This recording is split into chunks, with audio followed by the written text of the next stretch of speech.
بسم اللہ الرحمن الرحیم۔ السلام علیکم، آپ دیکھ رہے ہیں الف نیوز اور میں ہوں آپ کے ساتھ ماجد علی۔ شامل کرتے ہیں آج کی ہیڈ لائنز۔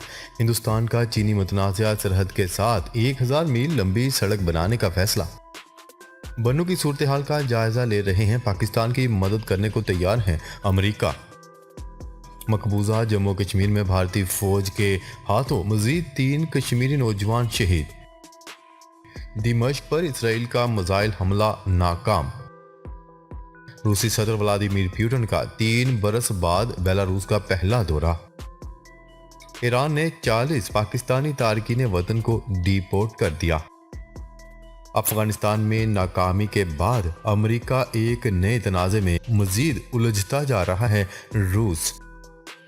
پاکستان میں تیل اور گیس کے نئے ذخائر دریافت۔ ہیڈ لائنز آپ نے جانی، اب بڑھتے ہیں خبروں کی تفصیلات کی طرف۔ ہندوستان کا چینی متنازع سرحد کے ساتھ 1000 میل لمبی سڑک بنانے کا فیصلہ۔ ہندوستان نے چین کے ساتھ حالیہ سرحدی تنازع کے بعد فیصلہ کیا ہے کہ وہ چینی سرحد کے ساتھ 1000 میل لمبی سڑک تعمیر کرے گا تاکہ فوجیوں کو کم ترین وقت میں فرنٹ لائن تک منتقل کیا جا سکے۔ یہ منصوبہ 5 سال میں مکمل ہوگا۔ ہندوستانی ذرائع ابلاغ کے مطابق ہندوستان چینی سرحد کے ساتھ اروناچل پردیش کی ریاست میں 1000 میل لمبی سڑک تعمیر کرے گا جو 5 سال میں مکمل ہوگی۔ رپورٹ کے مطابق یہ سڑک ہند چین کنٹرول لائن کے 12 میل اندر بنائی جائے گی، جس سے نئی دہلی کو فوج اور دوسرا جنگی سازوسامان جلد از جلد متنازعہ علاقوں میں پہنچانے میں مدد ملے گی۔ ہندوستانی اعلیٰ فوجی حکام نے گارڈین اخبار کو بتایا کہ چینی پیپلز لبریشن آرمی کے فوجیوں نے گزشتہ چند ماہ میں باقاعدگی سے ہندوستانی علاقے میں داخل ہو کر سرحد کی خلاف ورزی کی ہے اور ہندوستان پر اپنی عوام کی طرف سے چینی سرحد کی خلاف ورزی کا جواب دینے کا دباؤ بڑھا رہا ہے۔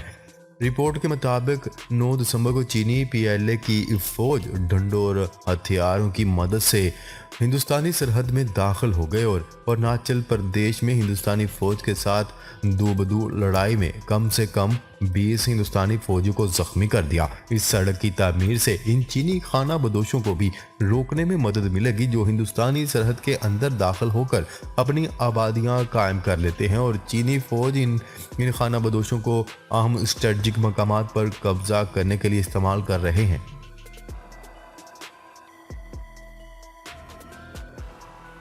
خبر کے اگلے حصے میں بات کرتے ہیں۔ امریکی محکمہ خارجہ کا کہنا ہے کہ بنوں میں انسداد دہشت گردی مرکز پر دہشت گردوں کے حملے کی صورتحال پر نظر رکھے ہوئے ہیں۔ امریکی محکمہ خارجہ کے ترجمان نیڈ پرائس نے میڈیا بریفنگ میں کہا ہے کہ پاکستان امریکہ کا شراکت دار ہے اور اسے افغانستان کے اندر اور پاک افغان سرحد پر دہشت گرد گروپوں سمیت متعدد چیلنجز کا سامنا ہے۔ یہ دونوں ممالک کے مشترکہ چیلنجز ہیں جن سے نمٹنے کے لیے پاکستان کی مدد کرنے کو تیار ہیں۔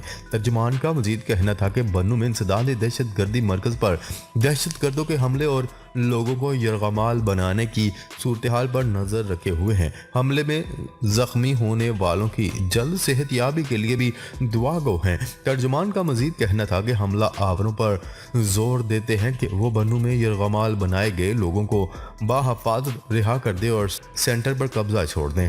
پاکستان کو موجودہ صورتحال اور آئندہ بھی چیلنجز سے نمٹنے کے لیے تعاون فراہم کرنے کو تیار ہیں۔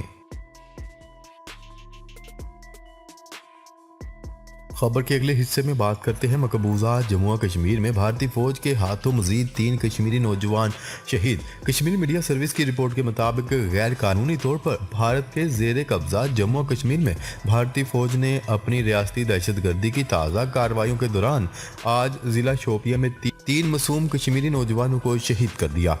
نوجوانوں کو بھارتی فوجیوں نے ضلع کے علاقے مونج مارگ میں محاصرہ اور تلاشی کی کارروائیوں کے دوران ایک جعلی مقابلے میں شہید کیا۔ بھارتی فوجیوں نے علاقے کے داخلی اور خارجی راستوں کی ناکہ بندی کر رکھی ہے جبکہ موبائل اور انٹرنیٹ سروس کو بھی معطل کر رکھا ہے۔ آخری اطلاعات آنے تک فوجی آپریشن جاری تھا۔